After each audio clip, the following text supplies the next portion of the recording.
સુરતમાં થોડા જ વરસાદમાં પાલ આરટીઓ સર્કલ પાસે રોડ ઘસી પડ્યો।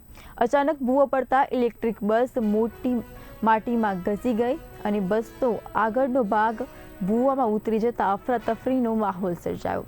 ઘટનાના પગલે ટ્રાફિક જામ થયો અને વાહન ચાલકો પણ અટવાયા, તો સદનસીબે કોઈ જાનહાનિ કે ગંભીર ઈજા નથી થઈ। થોડા વરસાદમાં જ રોડ અને પ્રી મોન્સૂનની કામગીરીની પોલ ખુલી ગઈ છે।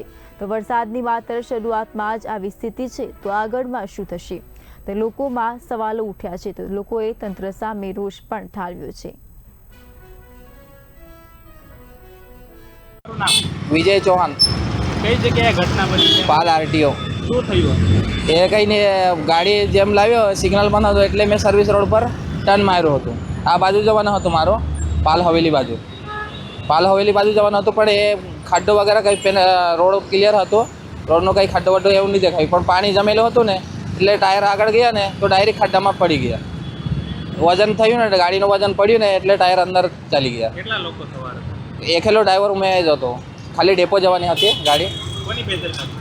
એ સમસવાલાને કામ કર્યું હોય, પણ એ છે ને કંઈ પેનલ વગેરે કંઈ મૂકેલું નહીં હતું એટલે આપણે ટર્ન મારી દીધું મેં।